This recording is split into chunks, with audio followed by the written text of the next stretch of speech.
Alloh taolo sizni ustingizga mana shu qiyinchilik bo'ladimi, mas'uliyat bo'ladimi, yutuq bo'ladimi, mansab bo'ladimi, nima bo'lsa, Alloh taolo sizni toqatingizdan ziyodasini sizni bo'yningizga yuklamaydi.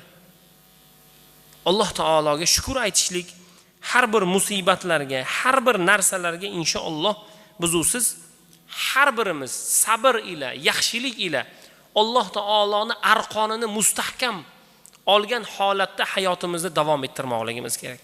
Wa'tasimu bihablillahi jami'an. Alloh taoloning arqonini mustahkam oling, ya'ni dinni mustahkam oling. Shariatni mustahkam oling. Hadisni, Qur'onni, shariatni mahkam tutsangiz, albatta inson najotga yetadi.